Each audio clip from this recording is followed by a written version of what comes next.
Grandma Rachel and her soups. Grandma Rachel and her soups. I never knew any of my grandparents, but my mother always told me I was like her mother, my Grandma Rachel. I didn't get the red hair, but I did get her name and her soups. Ah, those soups. Today, I will share some soup insights. First, get yourself some dried legumes. These are the dried peas, beans, and lentils you find in the market and wonder how to cook. Here's how, and almost any of the legumes will work well with this treatment. I like yellow split pea soup for holidays as I think it is a bit lighter than the green and adds a nice color to the meal. But you can use green. Plus, consider Grandma's legendary barley and bean soup, made with pearl barley and the large limas, also dried. In honor of our many vegetarian friends and family, I have leaning that way myself. I have worked on a good vegetarian version of this soup, although Grandma and Mom made it with chicken. Soak a whole package of peas overnight and then wash them. And now, a pause for my 3 infallible rules for success in life. 1. Always make a copy before you send something out. 2. Always get a receipt in writing. 3.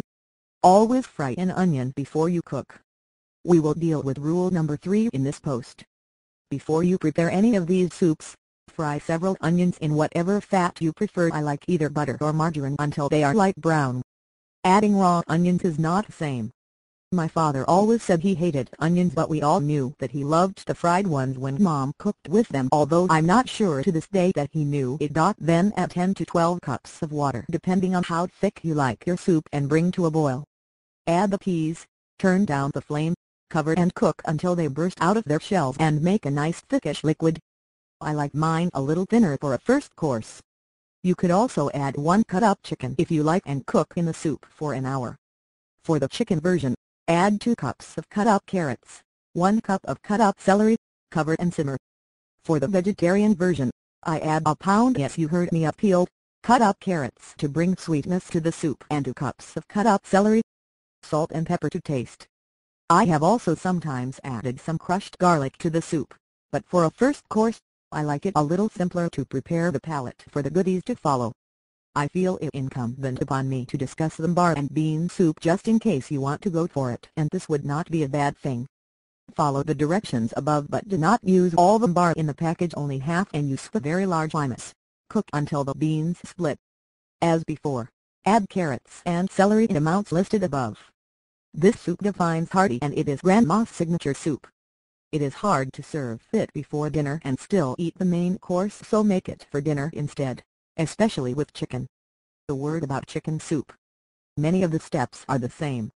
Fry several onions, add 10 cups water, boil, then add 1 cut-up chicken, no peas or beans this time, 2 cups of carrots and 2 of celery.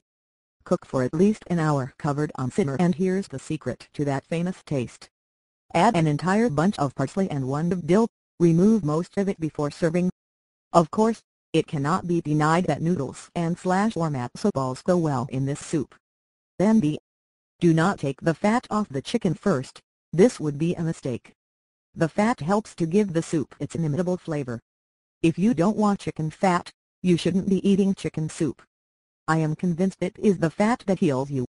Any of these soups is just right for cold weather, and although I grew up in warm Los Angeles, they were Grandma Rachel and her soups. Grandma Rachel and her soups. I never knew any of my grandparents, but my mother always told me I was like her mother, my Grandma Rachel. I didn't get the red hair, but I did get her name and her soups. Ah, those soups. Today, I will share some soup inside.